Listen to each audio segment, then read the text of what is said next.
Hey, what's up everybody? This is Like It's 1985. Today we are going to take a look at the Star Wars The Black Series 6-inch scale Boba Fett action figure. First, we'll take a quick look at the packaging. I'm sure everybody's really familiar with this by now, but let me just show it to you for the sake of the review.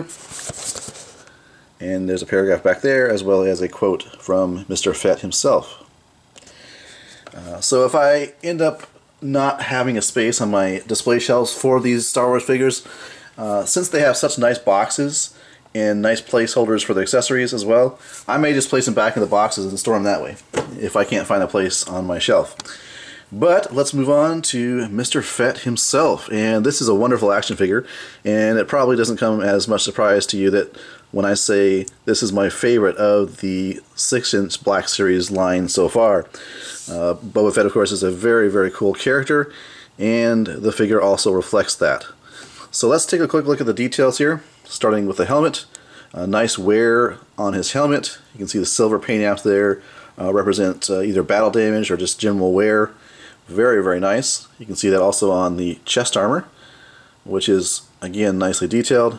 You got some, even some sculpted in dents into his shoulder armor, which is really nice, highlighted by the silver paint. You've got the backpack here, which does remove. In fact, it's packaged separately from the figure. So that's pretty nicely detailed as well. Then you got his pelvic area with all the belts here, the pouches, holster for his blaster. The detail continues around here, of course. You've got this nice, I don't know if we really call it a cape, but this piece here, it's a fabric, which is cool. It's not plastic. Coming down to his lower leg, you got some, again, some wear on his knee armor. Some detail on his lower leg here. And then you see his feet with some silver detail on the points of his boot, which is pretty cool. So let me go ahead and start out with size comparison. Let me go ahead and bring in a couple other figures from the Black Series. So we'll bring in a Stormtrooper, Han Solo, and Luke Skywalker, and we'll take a look at a comparison there. So there is the Stormtrooper, and on the other side let me bring in Mr. Solo. So just to give you an idea of the relative scale, I think they scale pretty well. Then we'll bring in, just for fun here, Mr. Skywalker.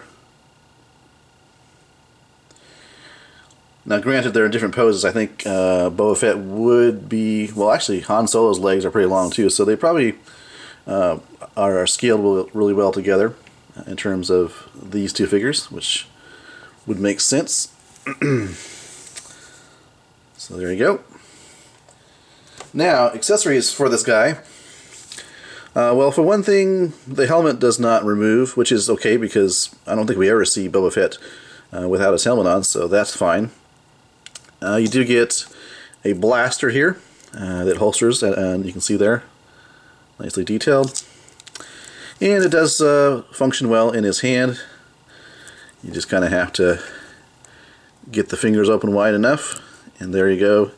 It's got the trigger finger and everything like that, so it stays in there pretty nicely. Then he has this other weapon, which I'm not sure what the name of it is. It looks to be like maybe a rifle, but here it is. Nicely detailed, lots of nice sculpt, nice paint apps. But I cannot figure out how to get this held in his hand that looks good, because you have this little piece of plastic on the bottom here.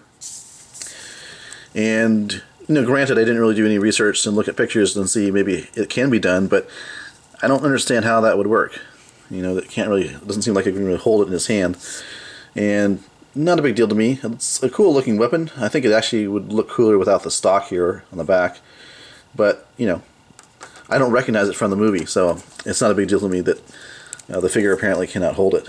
And I could be wrong about that, but I just couldn't figure out a way how to get it in his hand, either one, just because of that plastic there. Anyhow, moving on to articulation for this guy. The actual helmet or head appears to be on a ball joint. You can see there's a hinge joint there. Lots of movement there at the head, no problem. In fact, you can almost get the helmet tilted to the side, Looking up and down, no problem there. Shoulders, of course, you got shoulder articulation here, swivel, and you got the joint that allows the shoulder to go out like that. And there doesn't appear to be a bicep swivel. Oh, I just noticed this right here, nice, I believe that's the Mandalorian symbol. Pretty cool. Looks nice. You got rotation at the elbow as such. Then you have rotation at the wrists. Swivel, and then you got the little hinge joint there. And I forgot to show you the detail on his left arm, his gauntlet here, which is pretty iconic. We see that in the movie. So very nice attention to detail there. It's got also a little bit of a gauntlet over here as well. Anyhow, you do have a ab joint, appears to be on a ball joint. And there does not appear to be waist articulation, which is fine because you have plenty of movement here. With that ab joint, as you can see. The belt does appear to be a separate sculpt, entirely independent from the actual body, although I don't think it can be removed as far as I can tell. I don't see any clasps or anything like that would actually allow you to take the belt off. Articulation at the hip here looks to be just a pegged in joint. There's a peg going in with a ball joint at the end, appears to be. Swivel at the thigh. Two joints at the knee for bending action there. And then you have the little swivel here, or rocker I guess you'd call it there, as well as articulation as such. So, pretty nicely articulated, I would say. For me, though, the really cool part is just the details. Just the paint detail to show damage or wear and tear. The sculpting as well. And just the fact that this is made of like an actual fabric, it appears. Not plastic, not vinyl, but an actual cloth-like material, which is cool.